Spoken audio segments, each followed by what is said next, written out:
When human beings are talking, will Igbo too talk? Human beings are talking, Igbo too is talking. Every evil on earth, they are number one. Human beings are talking. Igbo too will talk. Open their mouth to talk Igbo. Yes, I have Igbo blood in me, and I'm ashamed of that Igbo blood in me. If I have a way to remove it, I will remove it.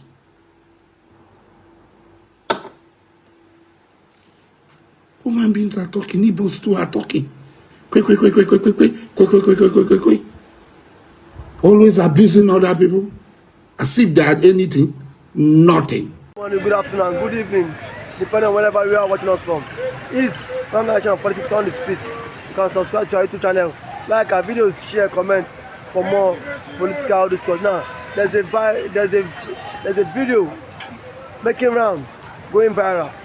In person of ASARI Dokubo has come out to say he regrets being an Igbo man, and that if there's any way for him to remove the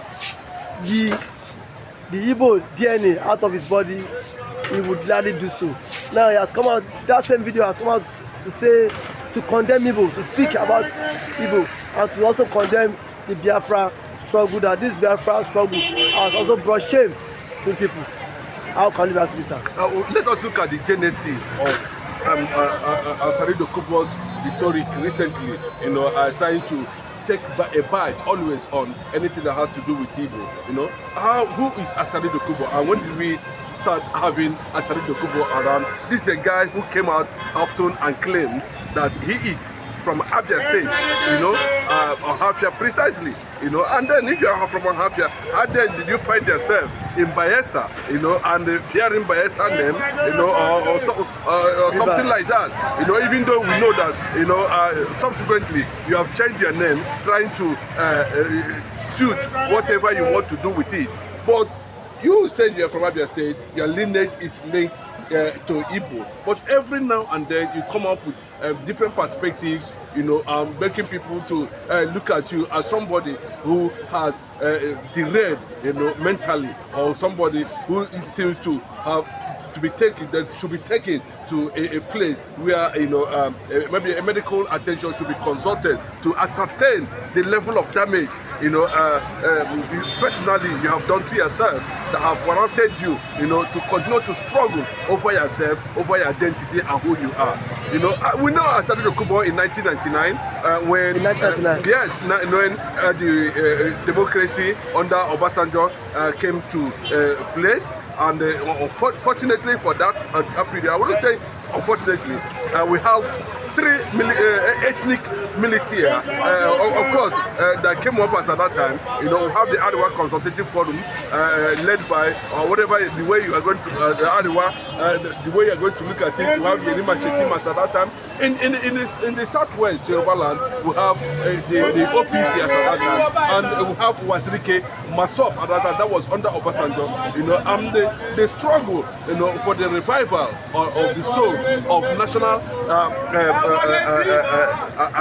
ethnic nationality became a question, of what do we do as at that time, and ASARI Dokubo, having come from the eastern part of the country, we felt that the truth of the matter is that, he needs to align with the struggle of Wazirike as at that time, and coupled with what transpired, between Abacha and Serowiwa, now that resulted to the death of, Serowiwa as at that time. These are people who, during the Nigerian Biafra War, after the constitutional ceasefire, led by Efiong, we discovered that this same Serowiwa was the person, that went as far as, campaigning, advocating that people should come and buy properties belonging to their own brothers who are Igbos in Port Harcourt. Serowiwa sold even Emeka Ojuku's father's property in Port Harcourt under abandoned property. But subsequently, what happened? The same people he romanced with, took him to the to death row. Let me put it that way. They took him to death row. Asari has started again. This is where we started hearing Asari. Then the era of militancy, and trying to join Biafra. As at that time, the Biafra struggle, and as at that time, trying to demand in a particular position in the Biafran context, that trying to demand certain things as at that time. And they were like, you have to wait now. This is a struggle. He said no, that a certain position should be given to him, and that was how he fell out with the Biafra struggle. And since that time, he saw Igbo man as a dent. He saw Igbo race, as a race that is not worthy of existence.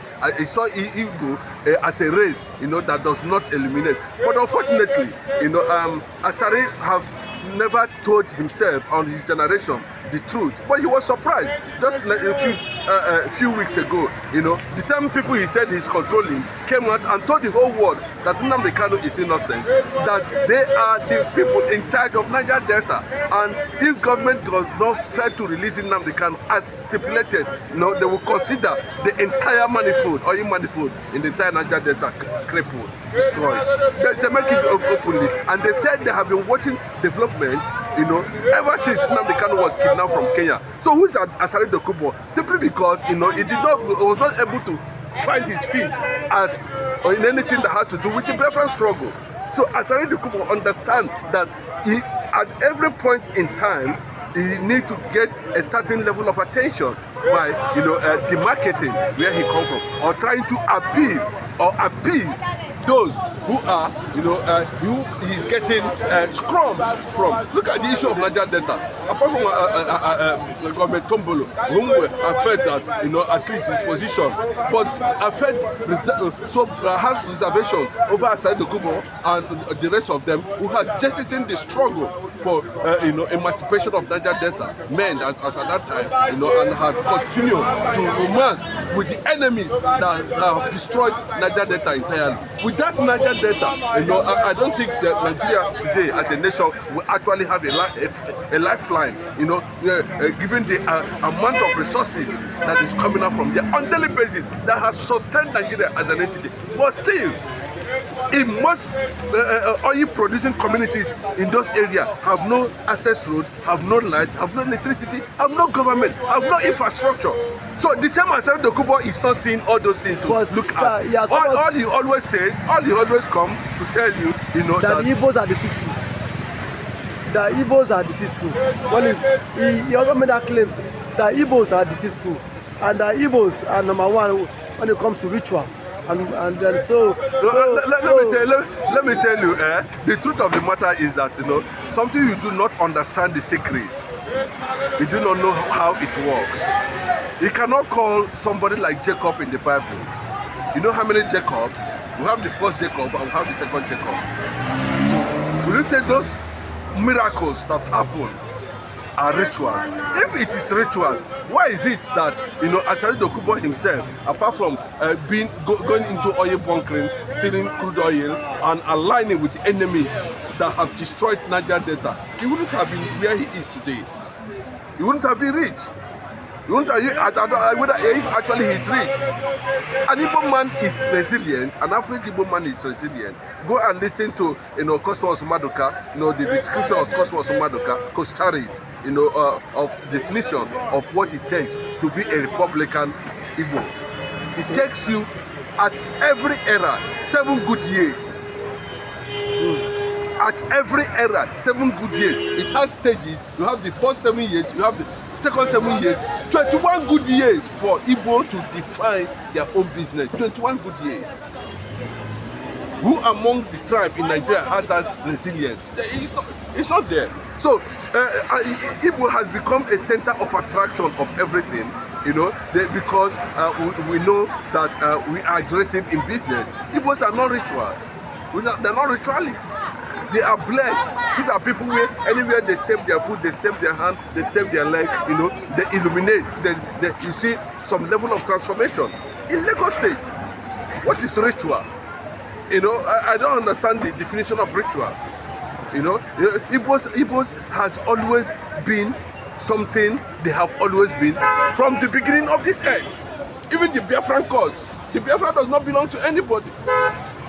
The Biafra was a name that was given before the existence of Nigeria, even before the existence of colonial invasion. But it's fortunate that the West African nation is blessed to have a connection with that name. So Asari Dokubo must understand that clearly.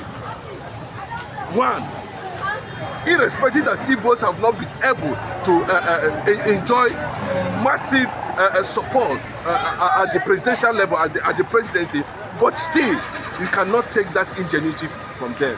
You know, everything about Igbo is not ritual and can never be ritual. Igbo man is not a ritual person, but the mystery of how Igbo man survived at every corner, you know, becomes to a lot of them, you know, it becomes something of, it becomes a phenomenon. It becomes something some people don't know how it comes. It becomes something that people are saying that it has become a mystery. You know, it becomes of something that people want to study and look at the end of the day. So that's the fact. You know, you can look at the projection. You know, 21 good years for Igbo man to become a successful businessman. And able to, you know, get a place, transform a place, and even step up beyond that. So, as I'm talking to you, whether Asari Dokubo like it or not, let him continue. But when the time comes, you know, we are going to define who he is and who we are. You know, at the end of the day, words like that, you know, cannot belittle, you know, what God has deposited in the Igbo tribe, and of course, to all Biafrans. Thank you. Thank you for that wonderful submission, Mr. Chedu Michael. Thank you so much, sir.